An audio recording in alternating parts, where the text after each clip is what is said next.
Voy a invitarte a que inclines tu rostro ahí donde estás y me acompañes a orar, hermano. Señor, te damos gracias en esta mañana. Gracias por tu presencia en medio nuestro, Señor. Señor, lo que estamos a punto de hacer es escuchar tu palabra que es inerrante, infalible, que es suficiente. Palabra que nos recuerda en el Génesis, Señor, que simplemente por el hecho de proclamar tu palabra, Señor, todas las cosas fueron creadas de la nada. Así de poderosa es tu palabra. Señor, tú conoces la necesidad que todos tenemos aquí, Señor, y tu palabra tiene la capacidad, Señor, de alimentarnos, de nutrirnos, de darnos la fortaleza, la esperanza,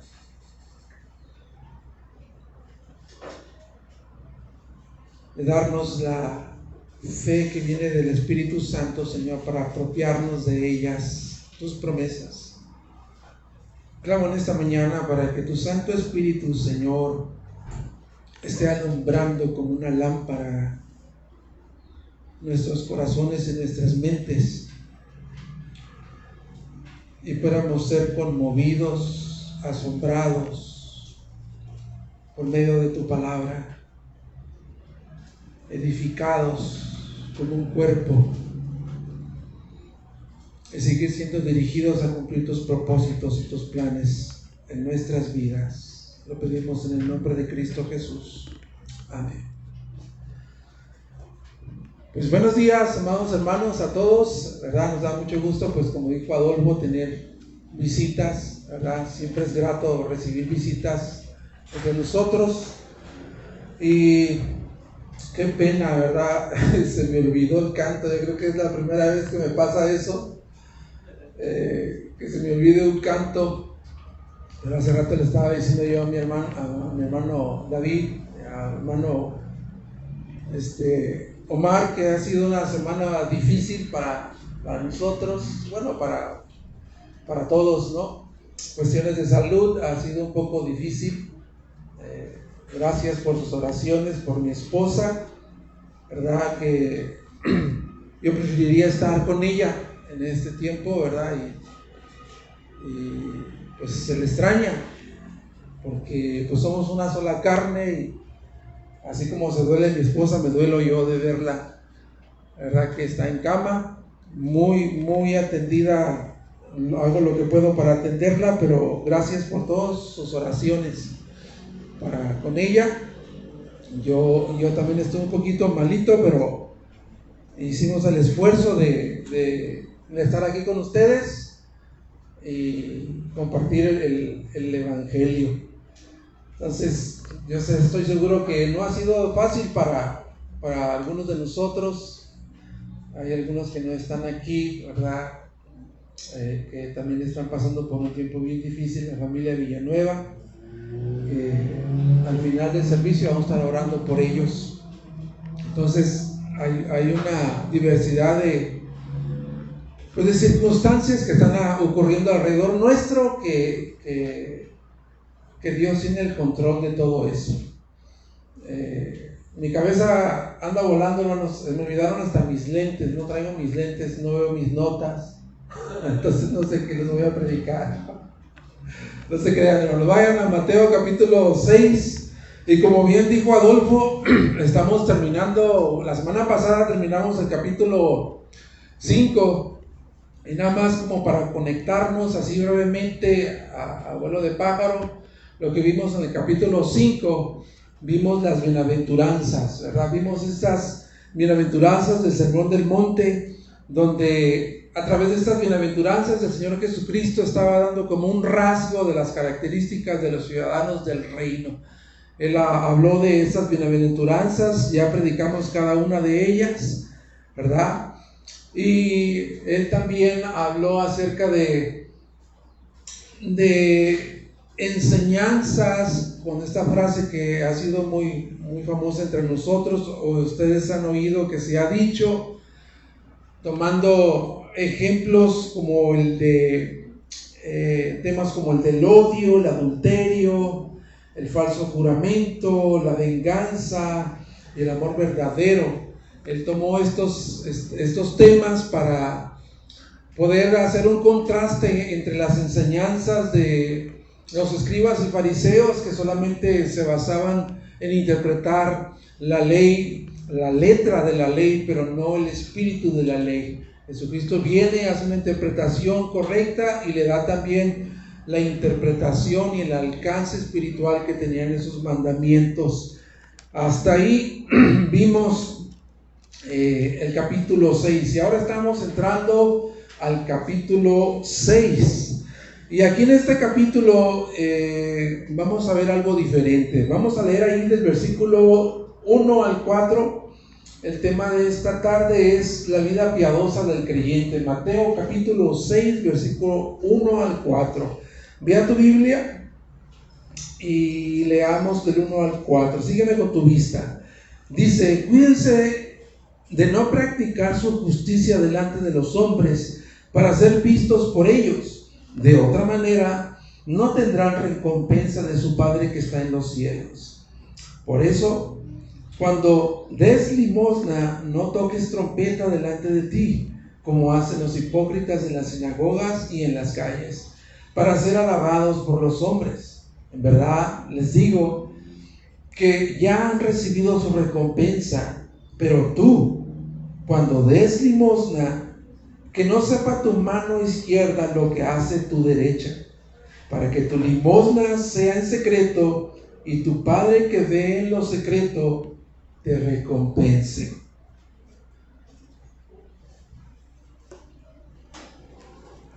Ok, entonces estamos entrando en el capítulo. Está dando por hecho que los ciudadanos del reino, que los verdaderos ciudadanos del reino, vivirán una vida piadosa. Y en este capítulo 6 hay una trillada de ejemplos que es el dar, el hacer misericordia, o dar limosna es hacer misericordia con los necesitados. Hay una trillada ahí de temas que es el dar, el orar y el ayunar. Ahorita solamente vamos a tomar el tema de el hacer misericordia o el dar para la ayuda de los necesitados. Jesús en el versículo 1, Él está dando por hecho, dice: cuídense de no practicar su justicia delante de los hombres. Él está dando por hecho que los ciudadanos del reino, van a hacer esto como evidencias de su vida piadosa. Es decir, que van a dar, van a orar y van a ayunar. Él lo está dando por hecho. Y estas mismas disciplinas espirituales son como una evidencia de que realmente son ciudadanos del reino, viviendo una vida piadosa, una vida religiosa, que es resultado de una devoción práctica hacia Dios. Entonces, en este tema que vamos a ver, que es el hacer misericordia o el dar a los necesitados, nos vamos a centrar en cómo luce esa justicia o esa vida piadosa. Nos vamos a centrar en cómo luce la práctica de esta vida piadosa. Y como primer punto, hermanos, vamos a ver lo siguiente: la vida piadosa es inexcusable para los ciudadanos del reino. Por ahí hay una foto ahí que puede aparecer ahí. La vida piadosa es inexcusable para los ciudadanos del reino. Entonces, cualquiera que esté profesando una fe en Cristo Jesús como suficiente Salvador, tiene que haber evidencias de que hay una vida piadosa, práctica, una vida piadosa, práctica, y consiste en dar.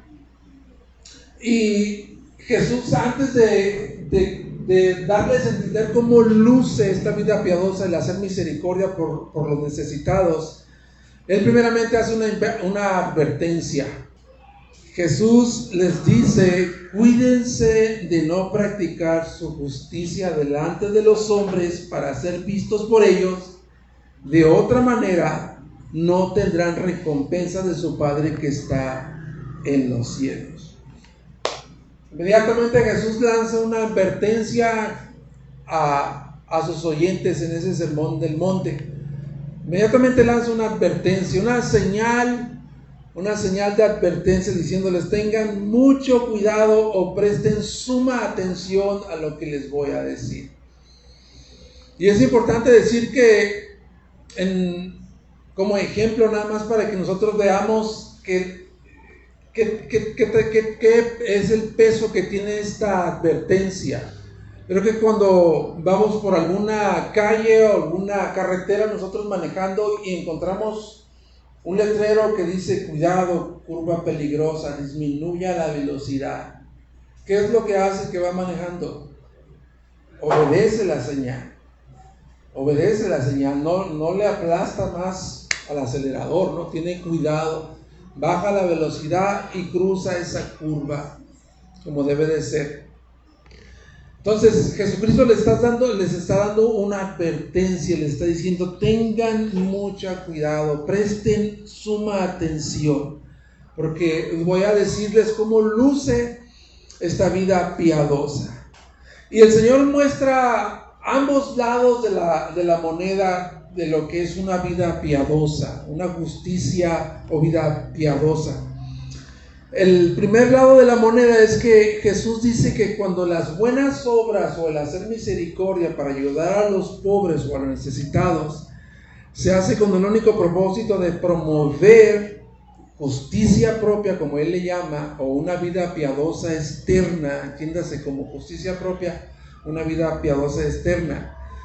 Si se hace con el único propósito de eso, de promover justicia propia o una vida piadosa externa y ser visto por los hombres, para Jesús dice: eso no vale la pena hacerlo. Más adelante veremos un poquito más de esto. Y la segunda o la otra cara de la moneda en cuanto a hacer misericordia, Jesús dice que cuando las buenas obras son el resultado de la fe en Jesús, cuando son el resultado de la fe en Jesús y son hechas para la gloria de Dios, de esta manera entonces son aprobadas o recibidas de parte de Dios. Él ve primeramente estos dos lados de la moneda.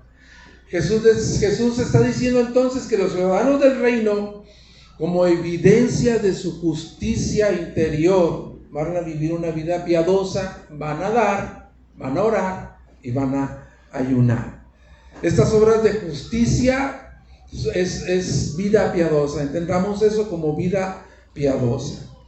Pero Él está condenando, Jesucristo lo que está haciendo, está condenando la práctica, ¿verdad? Está condenando la práctica de aquellos que confiaban que por su vida piadosa y sus obras externas ganaban la admiración de los hombres. Hasta ahí. Voy a hacer una pregunta, hermanos. ¿El dar, el orar y el ayunar son buenas obras? ¿Sí o no? Sí, ¿verdad? Eso, por supuesto que sí son buenas obras, el orar y el ayunar. Ahora, el Señor Jesús dice: cuídense de no ser vistos por los hombres cuando tengan una vida piadosa externa a través de obras como el hacer misericordia y ayudar a los pobres. Pregunta: ¿es malo que los hombres o la gente de allá afuera nos vea haciendo buenas obras de misericordia? ¿Es malo? ¿Sí o no? No me conteste. Pero ya debes de tener una respuesta en la cabeza. ¿Es malo entonces que los hombres nos vean haciendo buenas obras?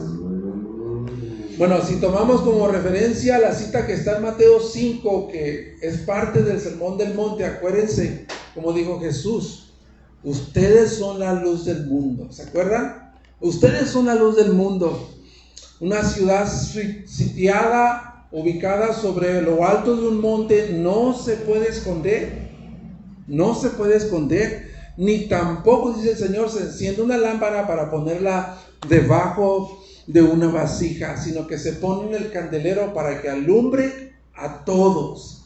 Y Él concluye diciendo: así alumbre vuestra luz delante de los hombres, para que glorifiquen al Padre que está en los cielos. Entonces, el Señor Jesucristo no está prohibiendo que se hagan obras, buenas obras, como el hacer misericordia, ayudar a los pobres, y que sea públicamente. Él no está prohibiendo eso. Al contrario, las está promoviendo. Él quiere que se hagan, porque de esta manera el mundo, que está en un diluvio de tinieblas, en un eclipse de tinieblas total, la única luz que puede percibir o que puede ver es una luz que está en la iglesia y que es encendida en la iglesia a través de las buenas obras de misericordia. Esa es una de las luces que el mundo puede ver a través de la iglesia. Entonces, es bueno hacer buenas obras, ¿verdad? Públicamente es bueno hacer buenas obras, porque entonces la luz de Jesucristo, no nuestra luz, porque ninguno de nosotros puede dar luz, tiene luz propia. La luz de Cristo es la que alumbra en nosotros, y entonces el mundo ve esa luz de Cristo en nosotros y glorifica al Padre. Es bueno entonces hacer buenas obras públicamente. Es bueno hacer obras públicamente. Jesús nos llama entonces a hacer buenas obras. Y eso es lo que dice la Biblia, hermanos. La Biblia dice que las buenas obras del creyente tienen que adornar su fe. Las buenas obras del creyente tienen que adornar su fe. Efesios 2:10. No sé si alguien conoce ese versículo, que lo sepa de memoria. ¿Cómo dice ese versículo? Búscalo ahí en la Biblia. Si tienes tu Biblia, ve allí a Efesios 2:10 y va a decir: ustedes son hechura suya, creados en Cristo Jesús para buenas obras. Ustedes son hechura suya, porque somos hechura suya, creados en Cristo Jesús para hacer buenas obras, las cuales Él preparó de antemano para que andemos en ellas. Entonces, las buenas obras adornan la fe del Hijo de Dios o del ciudadano del reino. Dios tiene preparadas buenas obras. Él ya las tiene preparadas de antemano para que tú y yo andemos en ellas, y otros puedan ver la luz de Jesucristo a través de estas buenas obras. Por supuesto, sabemos nosotros que la salvación no es por obras, ¿verdad? Sabemos eso, obviamente. Un versículo antes del 2:10 habla acerca de eso. Las buenas obras no son el fruto de nuestra salvación. No fuimos salvos por obras, fuimos salvos para hacer buenas obras. Eso es lo que afirma también el apóstol Santiago. Vaya ahí al capítulo 2 de Santiago, versículo 14 y 17. Rápidamente ahí en Santiago 2, 14 y 17. Dice el versículo 14: ¿de qué sirve, hermanos míos, si alguien dice que tiene fe pero no tiene obras? ¿Acaso podrá esta fe salvarlo? Versículo 17 dice, versículo 17: así también la fe por sí misma, si no tiene obras, está muerta. Es una fe estéril, que no tiene vida. Entonces, aquí hay algo radical que la Biblia revela. Hay algo radical que la Biblia revela, y es importante que nosotros nos detengamos y reflexionemos en esto, hermanos. Reflexionemos en que quienes profesan ser creyentes, pero no tienen buenas obras, ¿podrá esa obra salvarles? Dice Santiago, ¿podrá esa obra salvarles? Si tienen obras, es evidencia de que tienen una fe salvífica, que han creído en Cristo Jesús. Pero si no hay obras, solamente es una profesión de labios, de labios para afuera. Esto es lo que dice la Biblia, hermanos. Debe haber evidencias. Y yo estoy muy tocado por el Señor por esa semana, no porque hayamos estado enfermos mi esposa y yo, sino que desde que hemos conocido a hermanos aquí en esta iglesia, ha habido muestras de hacer misericordia, de tener buenas obras. Y esta semana, de verdad, yo les agradezco a los que estuvieron llamando, preguntando por la salud de mi esposa, los que estuvieron llegando ahí y haciéndonos llegar pues sus obsequios, algunas frutas, todas esas cosas que recibimos. Gracias de parte de mía y de mi esposa. Si se lo hicieron a mi esposa, me lo hicieron a mí también, hermanos, porque somos una sola carne. Entonces, mi agradecimiento por eso. Pero volviendo al sermón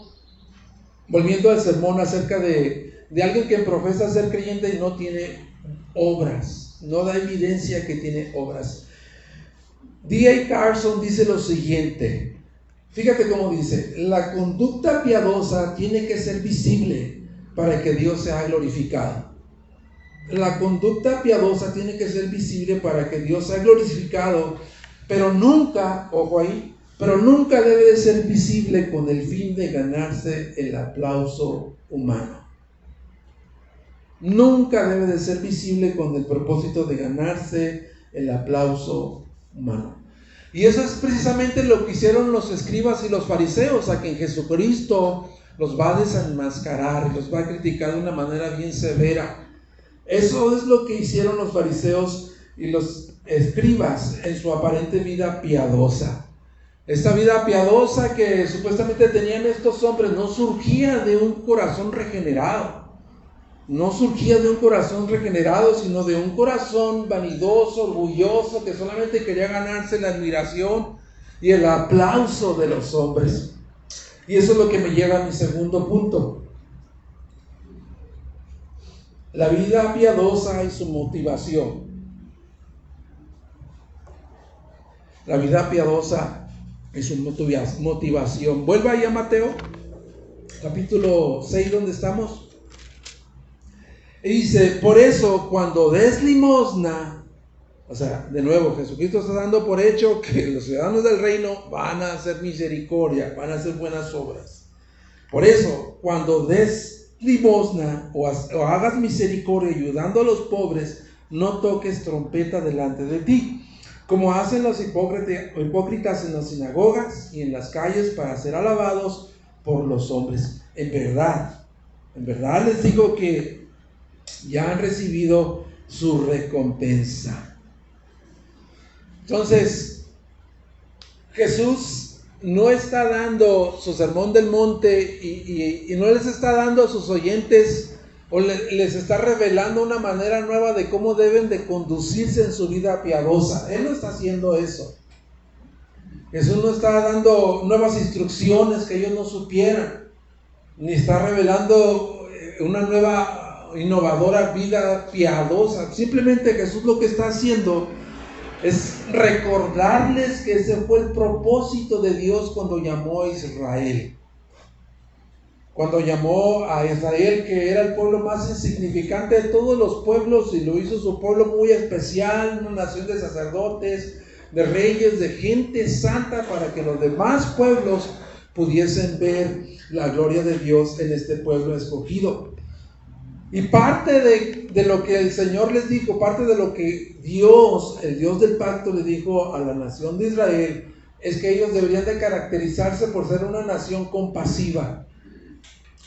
Una nación diferente de las demás, que fueran compasivos, generosos, dadivosos, que no fueran tacaños, que no fueran egoístas e indiferentes a las necesidades de las demás naciones vecinas ¿verdad?, colindantes con ellos. Ellos tenían que ser generosos, piadosos, tanto como con el pueblo judío como con el extranjero. Vamos a ver un par de ejemplos rápidamente. Vea tu Biblia en Deuteronomio capítulo 15. Deuteronomio capítulo 15, y vamos a ver ahí un par de ejemplos de cómo Dios instruyó al pueblo para que cumpliese ese propósito. Capítulo 15, versículo del 7 al 11. Fíjate, aquí hablando de cómo debía ser su conducta un judío con otro judío. Dice: si hay un menesteroso contigo, uno de tus hermanos, en cualquiera de tus ciudades, en la tierra que el Señor tu Dios te da, no endurezcas tu corazón, ni cierres tu mano a tu hermano pobre, sino que le abrirás libremente tu mano y con generosidad le prestarás lo que le haga falta para cubrir sus necesidades. Cuídate de que no haya pensamiento perverso en tu corazón diciendo: el séptimo año, el año de remisión está cerca. Y mire con malos ojos a tu hermano pobre y no le des nada, porque el pobre, porque él podrá clamar al Señor contra ti y esto te será pecado. Con generosidad le darás y no te dolerá el corazón. Duele el corazón, ¿verdad? Dice que cuando da, no te dolerá el corazón cuando le des, ya que el Señor tu Dios te bendecirá por esto en todo tu trabajo y en todo lo que emprendas, porque nunca faltarán pobres en tu tierra. Por esto te ordeno, con liberalidad abrirás tu mano a tu hermano, al necesitado, al pobre de tu tierra. Ahí está la instrucción del Señor de que el pueblo, aún entre judíos, tenía que ser compasivos, generosos, dadivosos entre el pueblo judío. Pero ¿qué dice ahora acerca del que no era parte del pueblo de Dios, un extranjero? Vete a Deuteronomio capítulo 24, del 19 al 22. Leemos rápidamente ahí.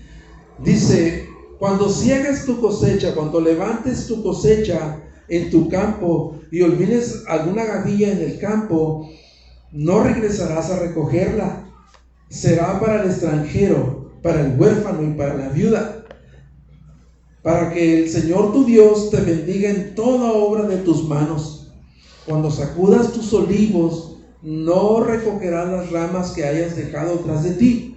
Serán para el extranjero, para el huérfano y para la viuda. Cuando vendimies tu viña, no la repasarás. Será para el extranjero, para el huérfano y para la viuda. Recordarás que tú fuiste esclavo en la tierra de Egipto, por tanto yo te mando que hagas todas estas cosas. Ayudando también al extranjero, ¿no? Entonces, ellos tenían que ser un pueblo dadivoso y generoso. Y podemos decir en esta mañana: pues yo ya me salvé, hermano, porque en la antigüedad, cuando estaba el pueblo de Dios, pues ellos eran agricultores. Yo no tengo ni viña, no tengo nada, pero para cegar mi viña y pues no tengo. Pero sí tenemos, ¿verdad?, ahora pues trabajos que son remunerados con dinero y podemos dar de acuerdo a nuestras posibilidades, ayudando a los necesitados, ¿verdad? Imagínate al pueblo judío, a los que tenían sus viñas, ¿no? Y llegaba la hora de la siega y tenían que ir a recoger todo su fruto allá en la esquina de su terreno donde había cultivado las uvas. Que dijeran: allá quedaron 3 arbolitos, pues no dejemos nada, vamos a quitarlo todo. Pero Dios les ha dicho: mira, ahí, eso déjalo para el extranjero, déjalo para la viuda. Cuando estaban empaquetando todo su producto, lo que se quedara allí, también lo tenían que dejar ahí. No tenemos viñas, de nuevo, ¿verdad? Pero tenemos trabajos remunerados con dinero. El único aquí que tiene un negocio pues es Adolfo, ¿no? A lo mejor el Adolfo Cuando no se le vende su pan o depende de X cantidad de pan que saque, que hornee, que diga, esta charola es para los viudas, para los necesitados. Esto lo voy a vender y esta charolita va a ser especial para el que tenga hambre.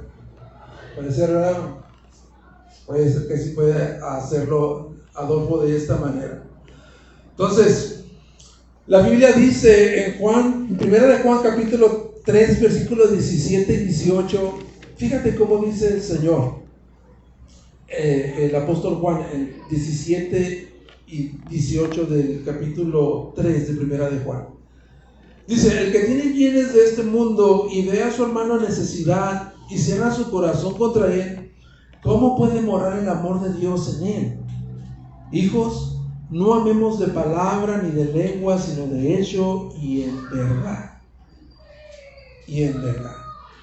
Entonces somos llamados, hermanos, somos llamados, ¿verdad? Al igual que el pueblo de Israel, a mostrar misericordia, a dar a los necesitados. Y el Señor Jesucristo entonces dice que, volviendo al tema, que cuando hagamos misericordia o demos a los necesitados, no lo hagamos tocando trompeta. ¿Qué significa eso de tocar trompeta? ¿Será que vamos a estar dando dádivas, ayudando a los pobres y con una trompeta en la mano y con la otra damos? ¿O a qué se refiere el Señor? Bueno, se dice que en la antigüedad esas trompetas eran usadas por los reyes, ¿verdad? Para congregar en las plazas a los pueblos. Sonaba esa trompeta y la gente se congregaba. Entonces alguien, un mensajero del rey, sacaba su mensaje y hablaba acerca del decreto del rey. También era usada para llamar a la guerra, ¿verdad? Era una señal de advertencia que el enemigo se aproximaba y todos se preparaban para la guerra. Pero Jesús la está usando simplemente como un ejemplo, la está usando como un ejemplo para hacer una advertencia de decir, cuídense de sus motivaciones en la práctica de su vida religiosa. Cuídense de sus motivaciones en la práctica de su vida piadosa. Entonces, de nuevo, Jesucristo no está censurando el hacer misericordia, pero advirtió que la motivación, fíjate bien, que la motivación es más importante que la acción. La motivación interna es más importante que la acción. Porque Él está diciendo, no hagas como hacen los hipócritas, buscando el halago y la admiración de los hombres. Y es aquí donde entran en la escena los escribas y fariseos. Ellos hacían buenas obras. Pregunta, ¿hacían buenas obras los fariseos? Sí, daban al necesitado. Pero ¿con qué propósito lo hacían? ¿Cuál era su motivación? Recibir el aplauso, la admiración y que digan, qué espiritual, qué piadoso el escriba, ¿no? Entonces, ellos hacían lo correcto, pero lo hacían con la motivación incorrecta. Jesús los reprendió, bien tremendo. Jesús los reprendió la hipocresía que había en ellos, los desenmascaró y los criticó severamente. Vamos a Mateo capítulo 23. Ve rápidamente a Mateo capítulo 23, del 1 al 7. Estaremos leyendo muy rápidamente. Mateo 23.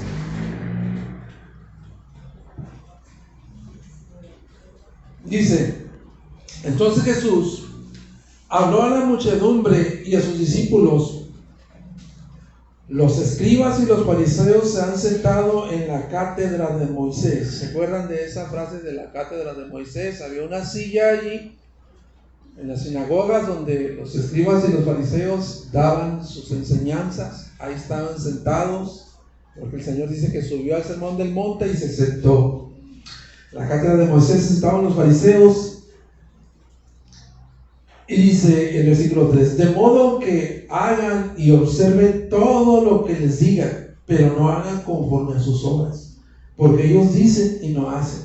Atan cargas pesadas y difíciles de llevar y las ponen sobre las espaldas de los hombres, pero ellos ni con un dedo quieren moverlas, sino que hacen todas sus obras para ser vistos por los hombres, pues agrandan sus filacterias y alargan los adornos de sus mantos.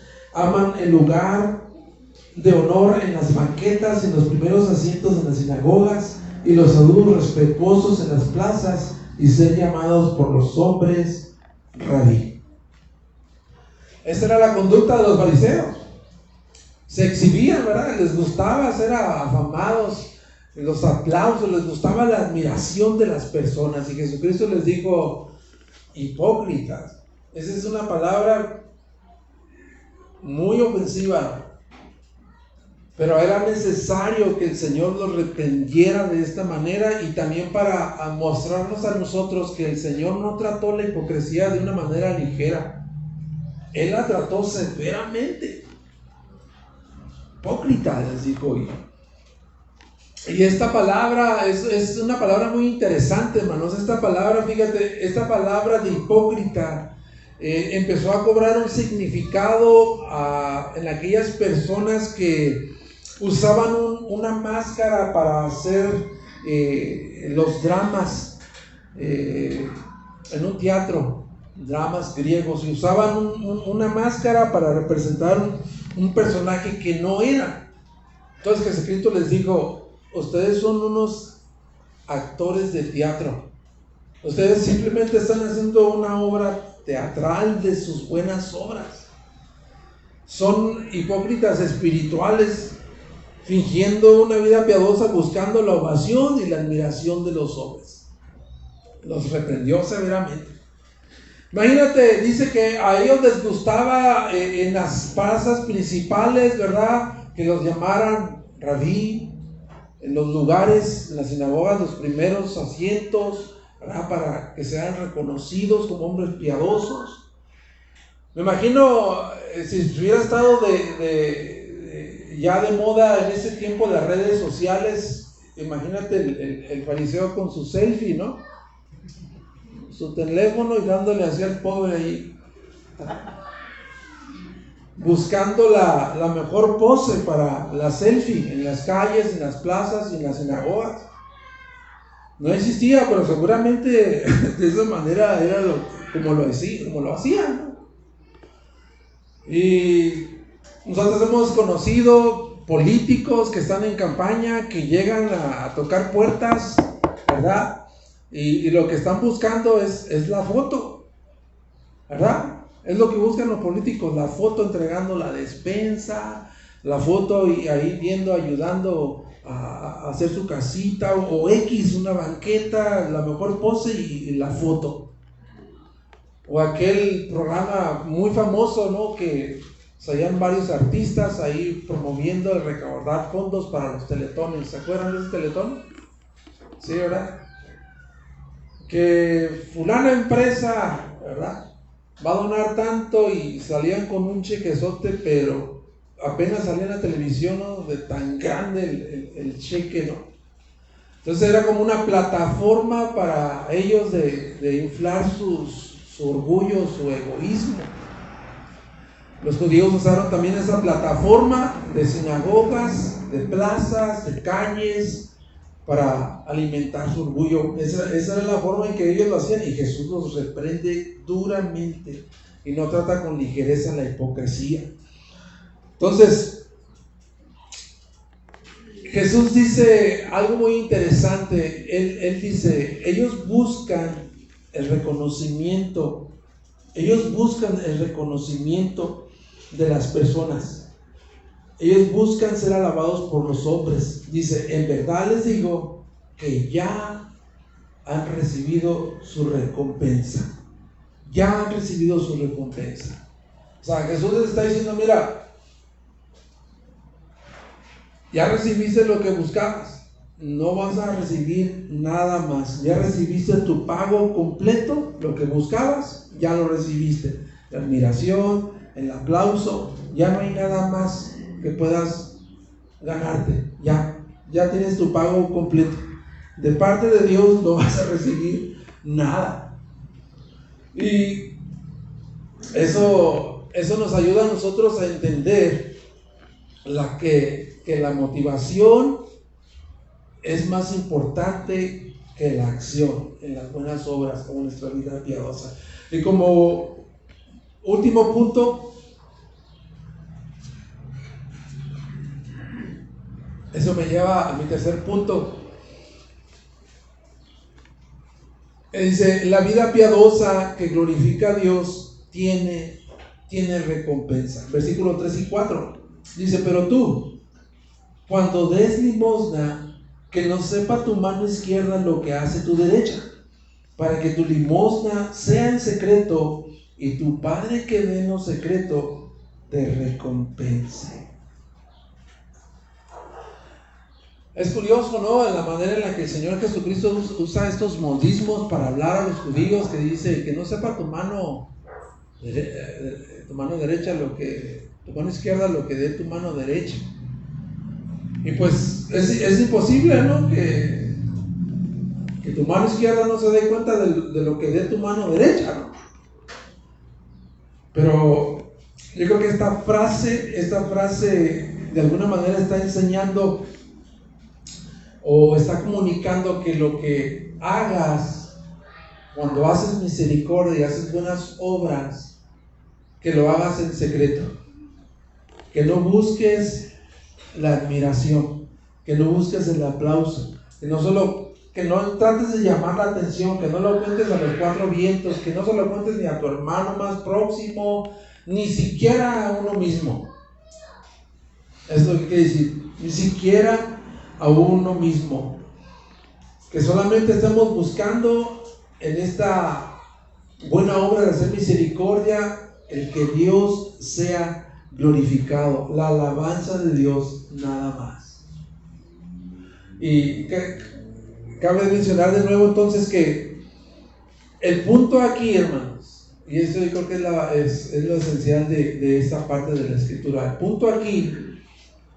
el punto central aquí yo creo que no es si me ven o no me ven, si se hace en secreto o se hace públicamente. El punto clave aquí es la motivación de por qué lo hacemos, por qué hacemos lo que hacemos. Y depende de esa motivación es la recompensa que vamos a recibir. Depende de esa motivación. Y yo estoy muy agradecido, hermanos, con todos y cada uno de los que servimos aquí. Somos una iglesia muy pequeña y la mayoría servimos aquí. De alguna manera enseñando niños, predicando, enseñando, jóvenes, haciendo un montón de cosas. Pero vamos a detenernos un momento y preguntarnos, ¿por qué hacemos lo que hacemos aquí en la iglesia? ¿Cuál es la motivación? ¿Por qué hacemos lo que hacemos? ¿Por qué enseño? ¿Por qué estoy predicando yo ahora mismo?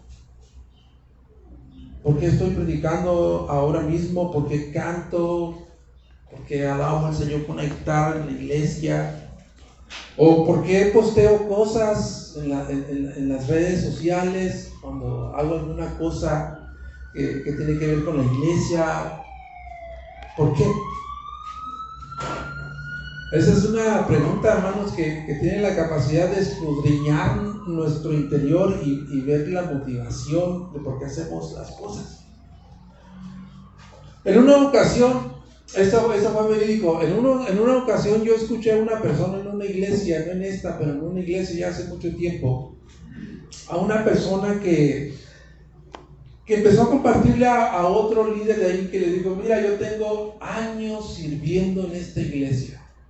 Tengo años sirviendo en esta iglesia, entregándome, sacrificándome, sembrando en esta iglesia, y nadie me ha reconocido mi trabajo. Estaba quejándose, pero tremendamente. Nadie me ha dado las gracias.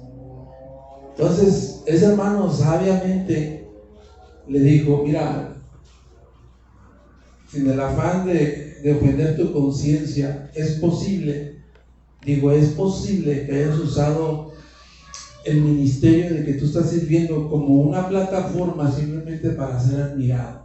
Es posible que lo hayas estado haciendo de esa manera para ganar la admiración de los demás.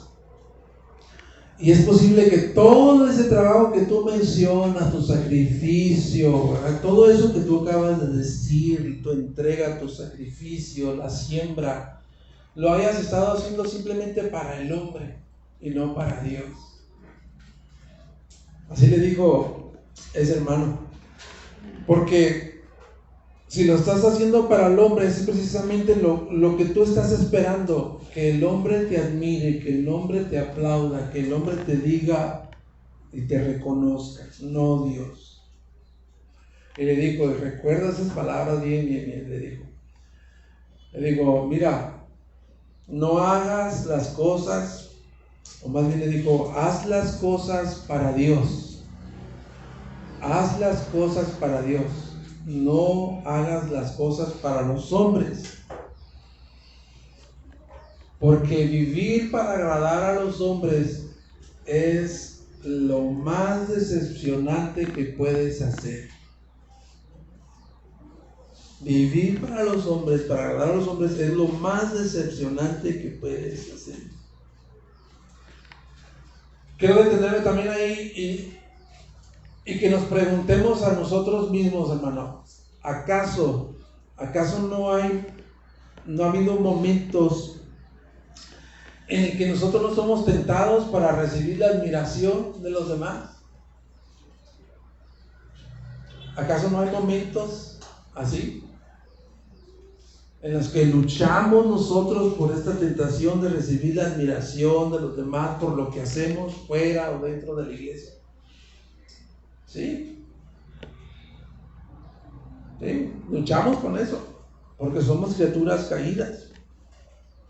Entonces, Dios está interesado en nuestra justicia interna. A Dios le interesa más lo que sucede en el corazón, no lo que yo pueda hacer, simplemente como actos religiosos o actividades religiosas. Y muchas veces, hermanos, a mí te digo porque yo lo he experimentado así.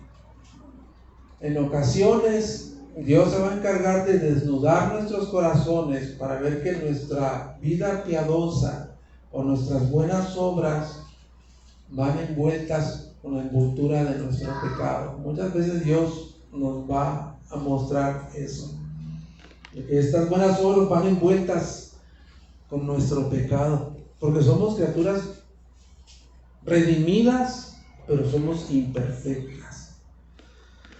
Conclusión, hermanos.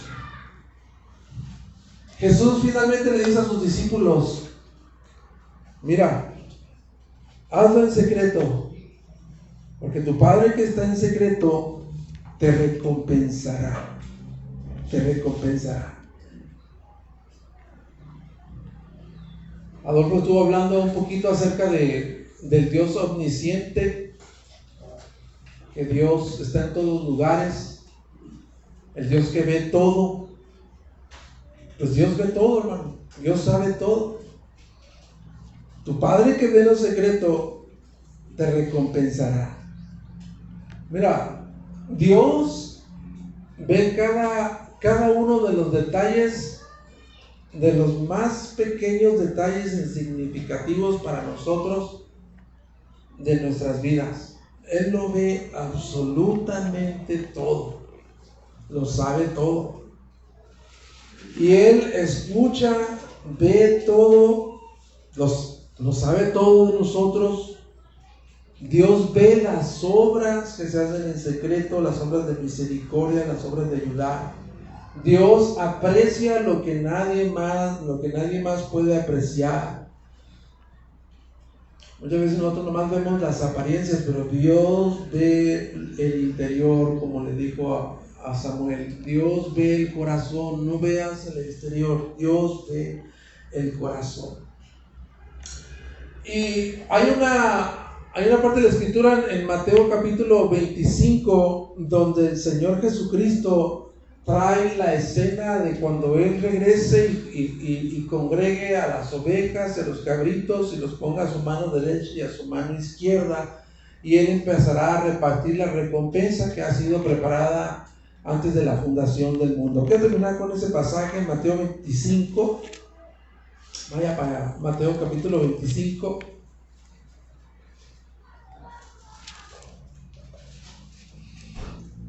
Del 31 al 40. Dice: pero cuando el Hijo del Hombre venga en su gloria y todos los ángeles con él, entonces Él se sentará en su trono de su gloria, y serán reunidas delante de Él todas las naciones, y separará unos de otros, como el pastor separa las ovejas de los cabritos.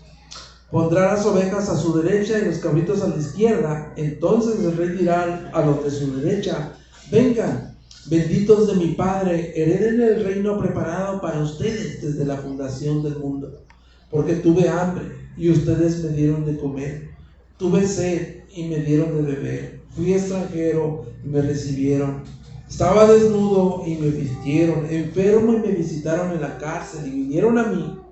Entonces los justos le responderán diciendo: Señor, qué bueno que has llevado un libro de contabilidad de todo lo que hemos hecho en el reino.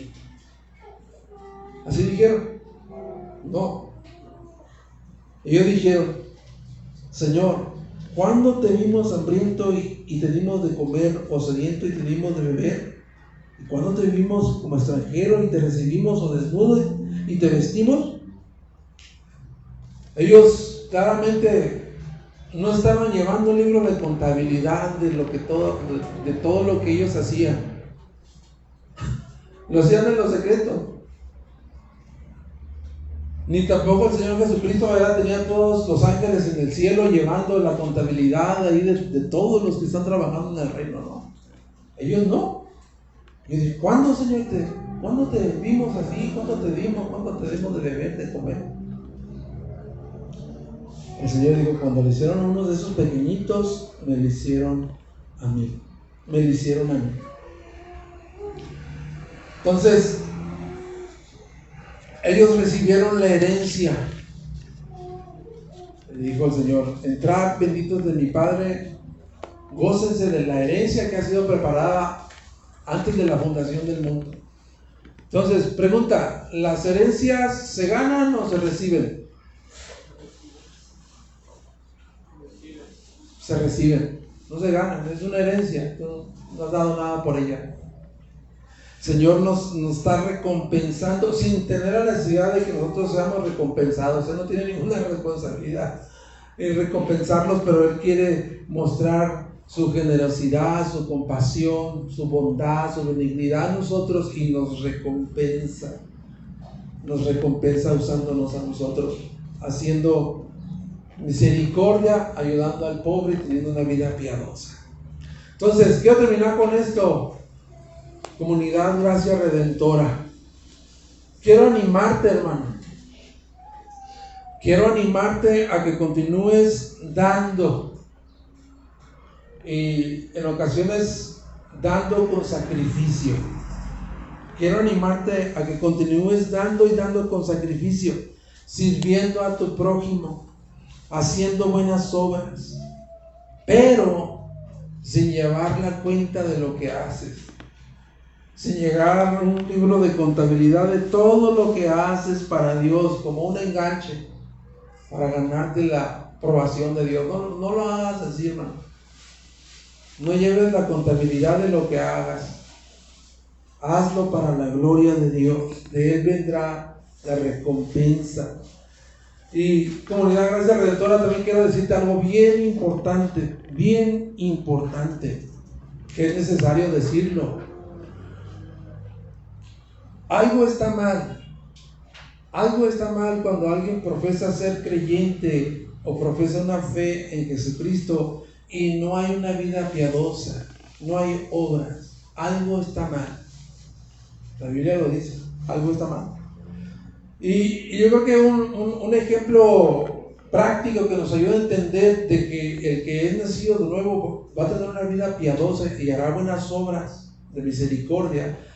Es como cuando nace un niño, un bebé, que sale fuera del vientre de su madre, sus pulmones se activan, empieza a llorar, ¿verdad? Empieza a comer, empieza a respirar, empieza a vivir una nueva vida diferente fuera del vientre de su madre. Y cuando un creyente que es nacido de nuevo, un creyente que es nacido de nuevo comenzará a tener una vida piadosa y a hacer buenas obras. No porque lo diga yo, Jesucristo lo dijo, hermanos. Cuando des, cuídate de tu vida piadosa. O sea, Él está dando por hecho que los verdaderos ciudadanos del reino, los verdaderos creyentes, darán fruto. Darán fruto. Así que es importante decirlo, hermano, es importante decirlo. Un cristiano que no practique una vida piadosa y tenga buenas obras, simplemente no existe un creyente así. No hay un creyente así. Y nos hemos enfocado en dar, porque Jesucristo, ese es el tema de hacer buenas obras, misericordia, hacer misericordia a los pobres. Pero no tiene que ver tampoco únicamente con el asunto económico o dar ofrendas o dar despensas. Eso pudiese solucionar la necesidad de una persona temporalmente, pero la verdadera necesidad que tiene la gente en nuestra propia familia, fuera de nuestra propia familia, amigos, vecinos, es una necesidad espiritual que solamente puede ser satisfecha compartiendo el Evangelio. Sí, tienes la posibilidad de dar, da económicamente. No tienes la posibilidad, da espiritualmente, palabra de aliento, palabra de esperanza al necesitado. Y por último, nuestro Señor Jesucristo es nuestro sumo ejemplo, el máximo ejemplo o el ejemplo perfecto de alguien que se dio por nosotros, alguien que se dio completamente por nosotros. Él vino, realizó milagros, tuvo compasión de los enfermos, alimentó a los necesitados y siempre todo lo que Él hizo jamás fue con de recibir la admiración o el reconocimiento, sino para que Dios fuera glorificado y cumplir la voluntad del Padre en su propia vida. Entonces, quiero terminar con esto. Busca la gloria del Padre, hermano, en todo lo que haces, en todo lo que hagamos. Busquemos la gloria del Padre. Voy a invitarte a que te pongas de pie un momento y te voy a invitar a orar. Si tú quieres